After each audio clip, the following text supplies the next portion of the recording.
Coral reef itu ekosistem tropis ya yang dibentuk oleh hewan-hewan penghasil kapur. Di kita nih di Indonesia karena kita pusat keanekaragaman hayati tertinggi ya, Coral Triangle. Ya, betul. Coral Artinya sumber daya obat-obatan itu banyak banget di laut Indonesia. Benar-benar. Nah, tinggal gimana ke depannya gitu. Nah, itu.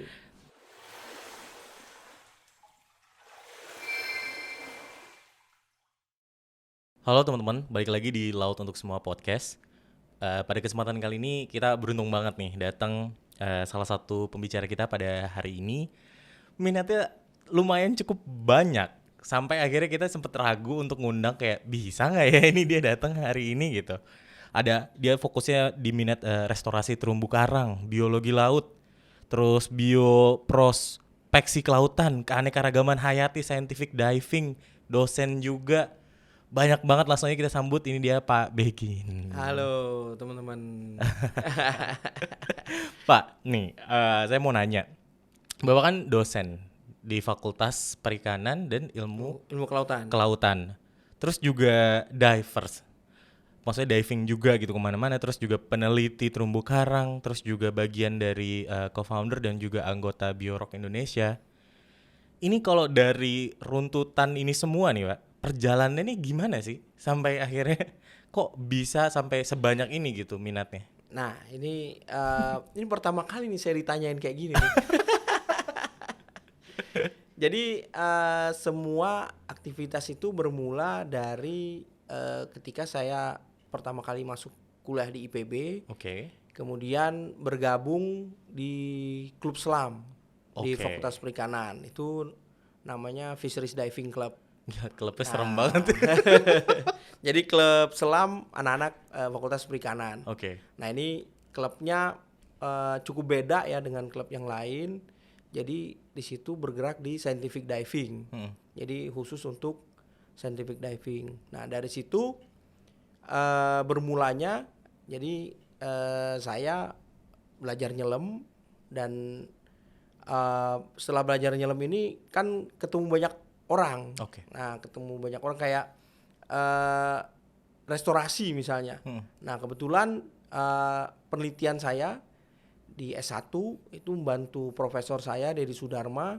Itu beliau adalah orang Indonesia yang pertama kali mengembangkan kegiatan transplantasi karang. Wow. Jadi generasi saya itu generasi pertama lah ya, awal-awal penelitian tentang transplantasi karang. Nah, dari situ saya ketemu dengan anak-anak bimbing beliau gitu kan, yang juga peneliti yang sama tapi dari kampus-kampus yang lain. Jadi mahasiswa S2, S3 beliau. Nah, network itu terbuka gitu. Oke. Kemudian kalau Biorok ya. Nah, Biorok ini saya ketemu dengan teman-teman ini. Yang pertama, antara Biorok ini kan foundernya ada 4 atau 5 ya. Nah, 3-nya itu dari IPB. Oh. Nah, 3-tiganya ini satu klub, dari klub selam lagi. Jadi emang dari satu circle Satu ya? circle, ketemu dengan Mbak Tasya dari UGM. Nah, kita ikut workshop di Bali, kemudian ya di situ kita komunikasi awal untuk mengembangkan Biorok di Indonesia seperti itu. Okay. Nah, terus bioprospeksi nih. Nah, ini menarik juga. Jadi bioprospeksi ini obat-obatan ya. Jadi memang kita kuliah di marine biology. Nah, ketika banyak pertanyaan nih. Oke. Lu belajar marine biologi aja. Manfaatnya apa nih buat manusia misalnya gitu kan, atau buat yang lain. Nah, dari situ kan selama ini orang mikir kalau ketemu hewan laut pasti nanyanya bisa dimakan apa enggak. Bener gak sih? Iya. Lo ketemu bulu babi, Bang, ini bisa dimakan gak Bang? Nah, gitu kan. Ketemu daun mangrove, ini bisa dilalap gak Bang? Dilalap. Nah, gitu kan, misalnya gitu kan. Yeah. Ya karena pada waktu itu mungkin pengetahuan orang makhluk laut itu cuma buat makanan. Padahal kegunaannya bisa buat obat-obatan gitu. Yang nilainya jauh lebih tinggi daripada skincare juga. Nah, skincare itu kan sekarang geser tuh ke bukan obat-obatan tapi ke kecantikan. Ya. Karena apa? Tahu nggak? Karena apa? Karena banyakan orang yang pengen cantik kan daripada sakit. Makanya kecantikan lebih berkembang tuh. Iya benar, daripada vitamin apa gitu. Iya benar. Gak ada, harus putih nomor 1 ya. Kinclong, glowing ya kan. Tapi Pak, saya tuh sempat research sebenarnya pas ketemu Bapak kayak terkait tentang marine ekologis. Di situ emang kayaknya kok penjelasan bahasanya tuh terlalu akademisi banget nih, kayak studi tentang makhluk hidup dan mempelajari tentang bagaimana mereka berinteraksi dengan lingkungannya di dalam laut. Sebenarnya kayak bahasa mudahnya apa sih Pak yang dipelajarin gitu? Sebenarnya kalau bahasa mudahnya kita pengen lihat peran makhluk ekologi itu, peran makhluk hidup itu di lautan apa sih? Nah gitu loh. Oh ini hewan ini sebagai apa pembersih. Kan ada tuh yang apa shrimp ya, cleaner shrimp yang apa ada di mulut eel ya, dibelut kan. Nah dia kan di sini dia ngebersihin eel misalnya seperti itu. Atau misalnya ada hewan-hewan laut itu misalnya ikan kakak tua. Nah ikan kakak tua itu dia punya peran grazing ya. Jadi kayak tukang rumputnya di ekosistem terumbu karang gitu. Nah grazing ini menolong karang supaya bisa tumbuh misalnya seperti itu. Nah jadi simpelnya kita melihat apa sih peran makhluk itu yang ada di laut gitu. Nah kalau di interaksi itu kalau dia nggak ada apa yang akan terjadi gitu. Berarti itu salah satu hal yang akhirnya membuat Pak Begin juga cinta banget sama terumbu karang berarti. Iya betul. Dan akhirnya meneliti terumbu karang. Betul sekali. Nah, cuman teman-teman banyak yang nggak tahu nih kayak sebenarnya ini udah banyak banget orang ngejelasin hal ini. Tapi karena Bapak sebagai akademisi mungkin bisa menjelaskan lebih mudah, lebih detail ke teman-teman yang ada di rumah nih terkait terumbu karang itu adalah hewan dan bukan tumbuhan. Nah, ini dia nih. Ini menarik banget sebenarnya kayak ini udah sering banget teman. Tetap aja masih ada orang sangka ini terumbu karang tuh kayak semacam rumput kali ya atau tumbuhan atau bisa dijelasin nggak Pak kenapa tuh? Iya, nah ini jadi ada kemarin saya bukan kemarin, tadi pagi nih baru diskusi juga dengan teman-teman saya yang para ahli terumbu karang ya di Indonesia terkait dengan beberapa istilah yang misleading. Nah, jadi sebelum cerita terumbu karang itu apa, mungkin saya akan cerita tentang 2 kata ya. Ada terumbu, ada karang. Kalau terumbu itu bahasa Inggrisnya reef. Kalau karang itu bahasa Inggrisnya coral. Jadi kalau coral reef itu terumbu karang. Nah, masing-masing kata ini punya makna sendiri kalau terpisah. Kalau yang disebut koral atau karang itu tadi dia adalah hewan. Nah, hewan yang menghasilkan reef, menghasilkan terumbu. Jadi dia mengeluarkan terumbu. Terumbu itu batu kapur sebenarnya yang jadi tempat tinggalnya seperti itu. Nah, jadi itu koral. Koral ini sebenarnya paling gampang analoginya dia satu kerabat dekat dengan ubur-ubur. Atau ini deh rumahnya Nemo, anemon. Nah itu anemon. Kerabat dekat itu sama dia. Nah jadi tapi kalau ubur-ubur Nemo rumahnya Nemo anemon itu tidak menghasilkan kapur tadi, reef tadi ya. Nah jadi koral. Jadi makanya agak halus gitu ya. Ya betul. Jadi koral sama reef. Kalau digabung koral reef itu beda lagi artinya. Oh. Jadi kalau coral reef itu ekosistem tropis ya yang dibentuk oleh hewan-hewan penghasil kapur. Jadi yang penghasil kapur ini nggak cuma koral. Ya. Jadi ada kerang, ada ganggang ya, alga. Itu juga penghasil kapur. Oke. Nah, mereka inilah yang membentuk ekosistem terumbu karang. Oke. Ini menarik banget ya. Jadi kayak kita jadi Tambah banyak lagi ya. Tapi Pak, tadi ngomongin tentang manfaat. Kita udah sempat ngomongin manfaat. Sebenarnya manfaat yang gak banyak orang tahu nih. Tadi kan udah sempat di mention tentang obat-obatan. Dan saya baca tentang yang terumbu karang ini ternyata juga bisa dijadiin obat kanker dan Alzheimer ya. Apa emang betul begitu Pak? Betul. Jadi gini, kalau bicara tadi ya terumbu karang, di situ kan banyak sekali hewan-hewan laut yang hidup. Ya.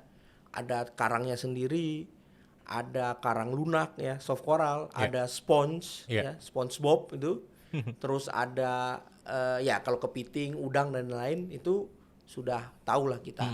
Nah, terkait dengan obat-obatan ini memang seperti saat ini saya sedang berpenelitian nih dengan teman-teman kedokteran di Universitas Padjadjaran, di teman-teman farmasi di ITB, kemudian di Malaysia untuk eksplorasi sebagai bahan obat kanker. Kanker payudara sama kanker usus. Nah, jadi hewan-hewan ini punya potensi sebagai penghasil obat-obatan tadi. Nah, tidak hanya itu. Di dalam hewan itu ada juga simbion ya. Simbion itu ya ikutan lah ya. Nah, simbion ini juga punya potensi menghasilkan obat-obatan juga. Jadi kayak bakteri-bakteri yang tinggal di situ dia bisa menghasilkan obat-obatan. Nah, ini banyak banget gitu. Banyak banget sih kalau dibahas ya. Makanya di kita nih di Indonesia, karena kita pusat keanekaragaman hayati tertinggi ya, Coral Triangle. Ya betul. Artinya sumber daya obat-obatan itu banyak banget di laut Indonesia. Benar-benar. Nah, tinggal gimana ke depannya. Nah, itu. Nah, tadi kan ngomongin sumber daya nih. Itu melekat banget nih juga dengan tentang penjagaannya sendiri kan. Nah, di Biorok ini yang sempat aku baca juga kan dia membantu kayak komunitas dan organisasi untuk pemulihan dan pemeliharaan terumbu karang juga kan. Nah, boleh tahu nggak sih sebenarnya di Biorok ini goals dan misi panjangnya itu apa sih Pak? Ya, jadi kalau Biorok ini kita ada goals yang paling ultimate adalah kesejahteraan masyarakat desa. Iya, jadi bagaimana kegiatan restorasi terumbu karang ini bisa mengangkat kesejahteraan masyarakat. Jadi tidak hanya kita bicara merestorasi saja, tetapi bagaimana ke depannya masyarakat itu bisa lebih berkembang dengan pemicunya aktivitas adalah aktivitas restorasi terumbu karang seperti itu. Jadi yang dari profit, people baru planetnya ya. Iya, seperti itu. Jadi kegiatan kita akan dibilang berhasil apabila secara perekonomian, secara kesejahteraan masyarakat itu meningkat seperti itu. Jadi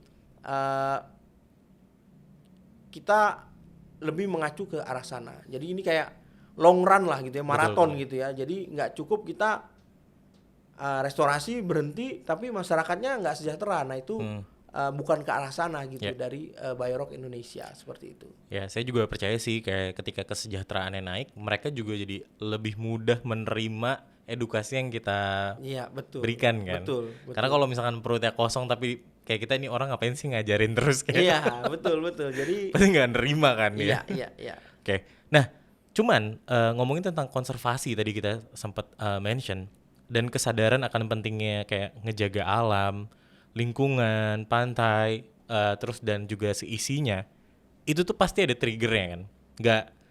nggak apa ya, kayaknya masih banyak masyarakat yang kayak ya udahlah gue masih jauh dari laut gitu misalkan.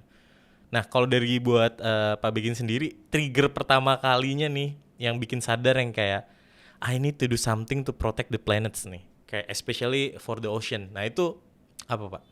Ya, jadi ini awal kisahnya nih. Ya, kisah lagi. Saya kan SMA-nya di Kalimantan Timur tuh, Ya. di Pulau Bunyu. Kemudian saya sempat waktu kelas 2 SMA tuh jalan-jalan ke Derawan tuh tahun berapa ya? 95. Masih bagus Tahun banget 95 itu ya itu masih bagus banget ya. Kalau dibilang pristine ya pristine lah seperti itu. Nah, tahun 95 saya lihat tuh ini bagus banget nih terumbu karang, makanya saya milih kelautan waktu itu gitu kan. Nah, sampai IPB kemudian saya field trip ke Pulau Pari waktu itu. Tahun 98. Itu karangnya hancur. Rusak. Ada pembandingnya berarti. Ada pembandingnya. Loh kok beda banget nih. Bayangan saya bagus juga di sini gitu. Ternyata rusak gitu. Ternyata setelah saya pelajari, ternyata tahun 97 itu ada yang namanya bleaching event, coral bleaching massal. Di Indonesia kena gitu. Nah, itulah yang menyebabkan karang-karang di Pulau Pari itu rusak gitu. Nah, habis itu kemudian saya ketemu dengan profesor saya, Profesor Dede Sudarma, itu berpenelitian tentang transplantasi karang tadi.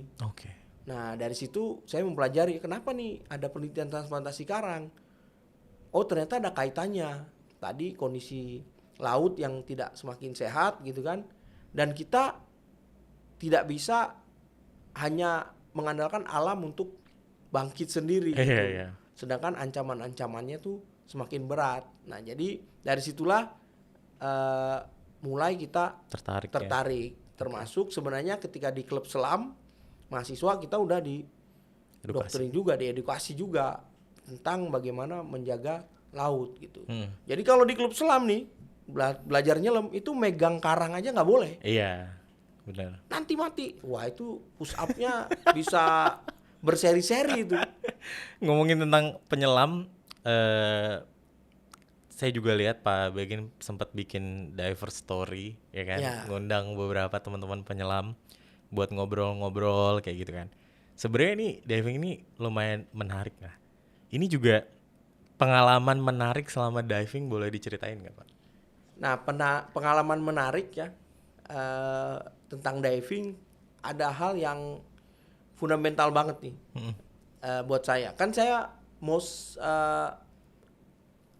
mostly banyak nyelam itu di Kepulauan Seribu, which is itu kan sekaligus ini ya penelitian ya. Nah, jadi pengalaman menarik di sana di Pulau Seribu itu saya nggak pernah ngelihat ikan kerapu yang gede di laut.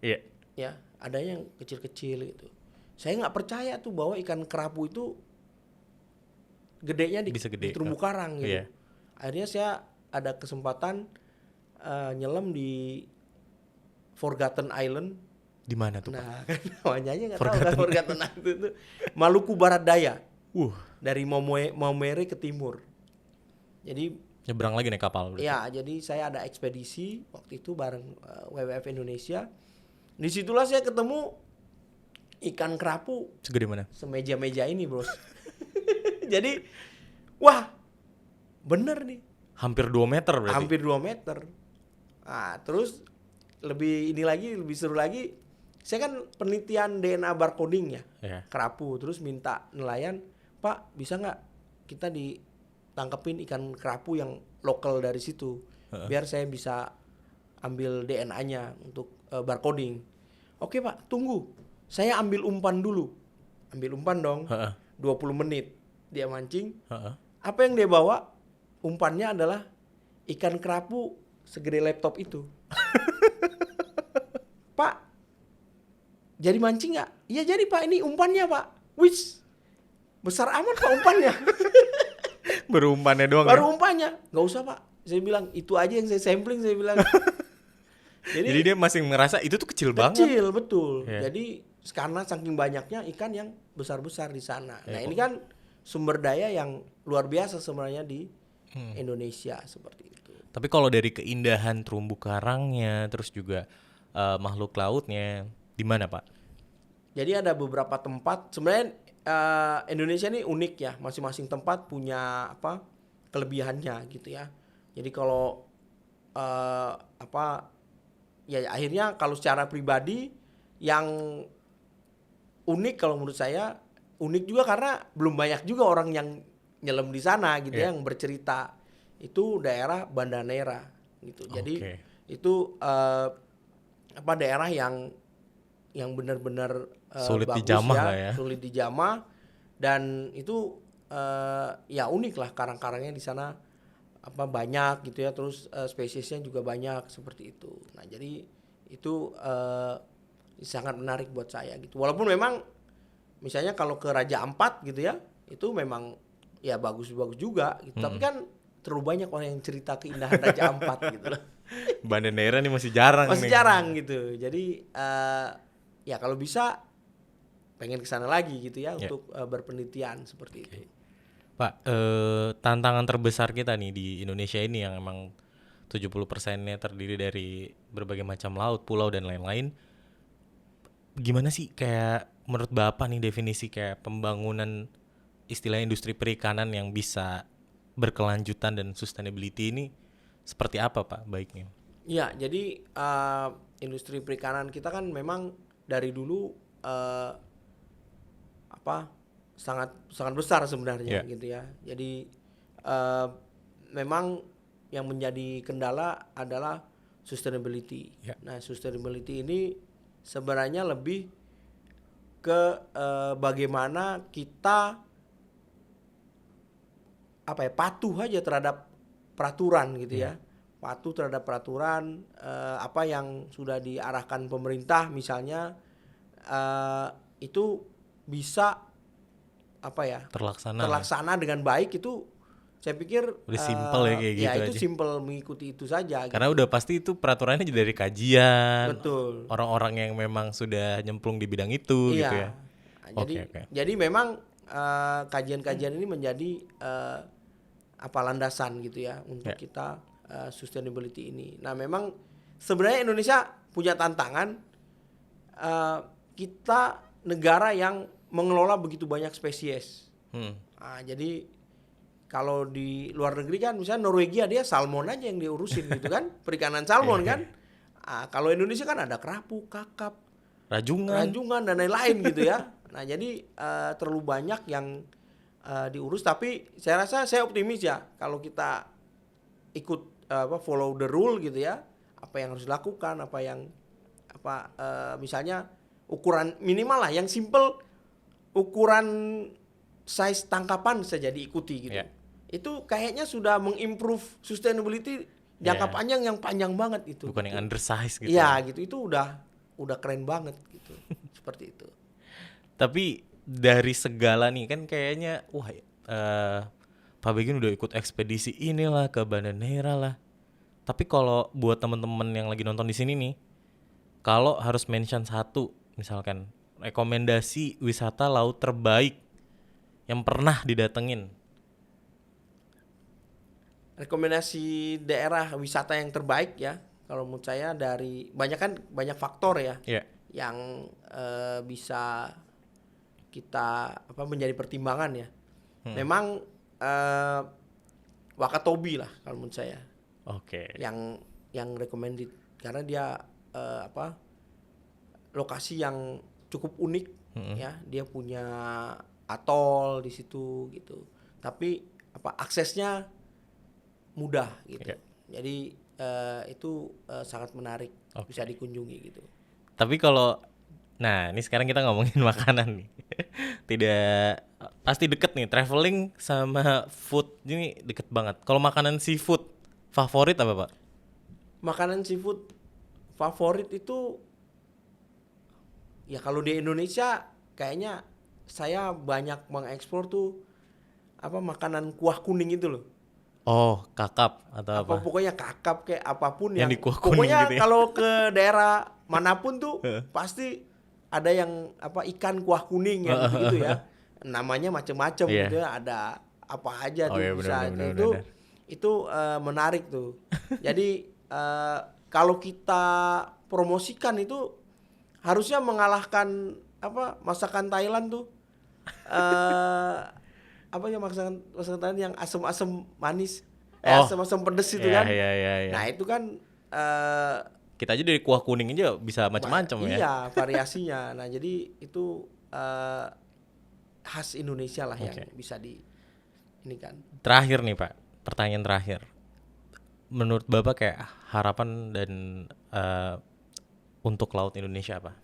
Ya jadi harapan untuk laut Indonesia ya seperti di sini ya, laut untuk semua, dan laut ini menjadi